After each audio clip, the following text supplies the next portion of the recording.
अम्बेडकर साहब के, लेकिन एहसास नहीं है कि भाई हमें मुक्तिदाता हो।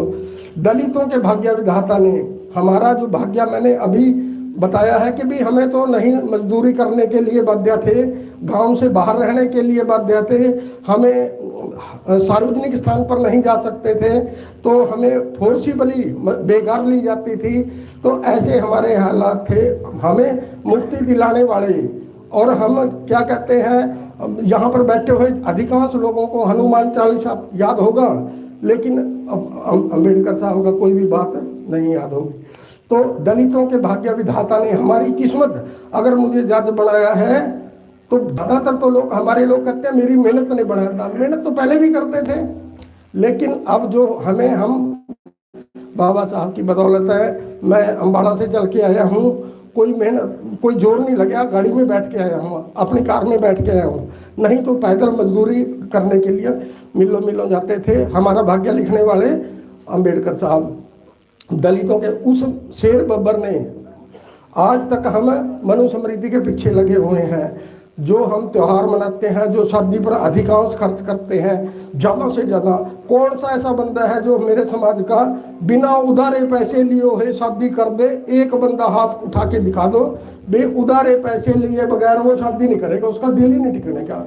लेकिन जो भाई ज़्यादा से ज़्यादा पैसे खर्चने हैं, अगर हम मनुस्मृति को छोड़ दें, 200 साल पहले अंग्रेजों में, इंग्लैंड में, इसमें अमेरिका में काले और गोरे का बड़ा फर्क था। अब्राहम लिंकन ने दास प्रथा बंद करी, तो वो सारे बराबरी में आए। आज काले भी, बराक ओबामा राष्ट्रपति बन लिया, और एज इट इज जैसे दूसरे होते हैं ऐसे ही। लेकिन हम आज भी कभी रिजर्वेशन का रोना, कभी बराबरी का कुछ है ही नहीं, क्योंकि हमारे मन में है कि भी हम कहीं हीन हैं, छोटे हैं, दूसरे तो हमें समझेंगे ही, लेकिन आपने खुद ने तो नहीं अपने आप को समझना। ठीक है जी, हमारे मन में मनुस्मृति समाई है, उसको निकाल के बाहर फेंकना है। उस महापुरुष ने, उस मसीहा ने कितने साल 1927 में 30 में है मनुस्मृति का उस शेर बब्बर ने संसद में मनुस्मृति का दहन किया, आओ नमन करें उस मसीहा को। शिक्षा संग धन का देनारा, दुखों को किया 9-2-11, पड़ी ठेस तेरे जिन हाथों में, थमा उन हाथों में पेन दिया, आओ नमन करें उस मसीहा को। हमें शिक्षा का अधिकार नहीं था, बल्कि यहाँ तक था कि अगर हम सुन भी लेना, कोई कथा चलती है, कहीं कुछ सुनती है, तो कान में पीला शीशा डलवा देना चाहिए। अगर अच्छा शब्द जीभ से उतार देंगे तो उसकी जीभ कटवा लेनी चाहिए। ऐसे हमारे ऊपर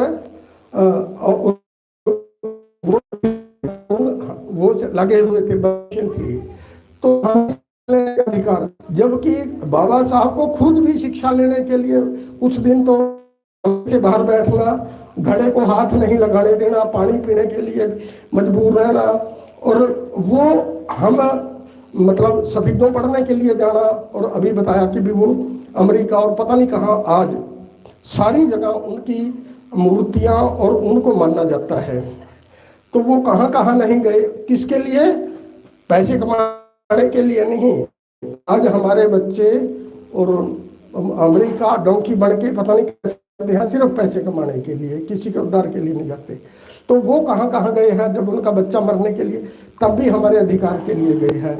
शिक्षा संग धन का देनारा, दुखों को किया 9-2-11, 9-2-11 मतलब भगा दिया दुखों को, हमारे दुखों को भगाया। आज हमारे पास गाड़ियां हैं, सब कुछ है, बढ़िया हालात है। बाबे का आश्रम भी अच्छा है, नहीं तो खत्ती साहब कहते हैं कि भाई यहाँ 17 फुट डूंगा था ये जगह, ये गंदा नाला इस यहाँ से बहता था, तो ये सारा उन्हीं की देन है। शिक्षा संग धन का देनारा, दुखों को किया 9 2 11। पड़ी ठेस तेरे जिन हाथों में,